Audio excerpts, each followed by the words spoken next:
सर्वसंपदां लोकाभिरामं श्रीरामं भूयो भूयो नमाम्यहं। कर्कटे पूर्वफल्गुन्यां तुलसीकाननोद्भवां पाण्ड्ये विश्वम्भरां गोदां वंदे श्रीरंगनायकीं। जय श्रीमन्नारायण।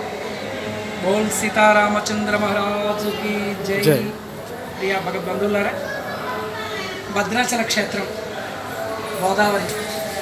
అసలు ఈ భద్రాచలం పేరు ఎత్తితే చాలు సకల పాపాలు పోతాయి, సకల దోషాలు ఉన్నాయి. వైకుంఠం నుంచి సాక్షాత్తు ఆ పెరుమాడు రామనారాయణుడు ఇక్కడ వేయించేసి మనందరినీ కటాక్షించడం కోసం అనుగ్రహిస్తున్నాడు. భగవంతుడికి మనం అంటే ప్రేమండి. ఎవరైతే భగవంతుడి యొక్క పాదాలను గట్టిగా పట్టుకుంటారో అనన్యాశ్చింతయంతో మా ఏ జనాః పర్యుః ఉపాసతే తేషాం నిత్యాభియుక్తానాం యోగక్షేమం వహామ్యహం అని భగవద్గీతలో కృష్ణ పరమాత్మ చెప్పుకున్నాడు.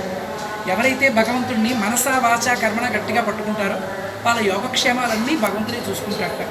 అంతెందుకు, మన రామచంద్రుడు కూడా సకృదేవ ప్రపన్నాయ తవాస్మీతి చయాచతే అభయం సర్వభూతేభ్యో దదామ్యేతదు వ్రతం మమ. స్వామి రామయ్య దగ్గరకు వచ్చి నేను నీవాడిని, ఆయనకేం ఇవ్వక్కర్లేదు, స్వామి నేను నీవాడిని అంటే చాలు. అలా ఎవరైతే వచ్చారో వాళ్ళందరినీ అభయం సర్వభూతేభ్యో, అందరినీ కూడా రక్షిస్తాను, సకల ప్రాణికోటిని రక్షిస్తానని చెప్పి సీతమ్మ దగ్గర వాగ్దానం చేశాడు మన రామచంద్రుడు.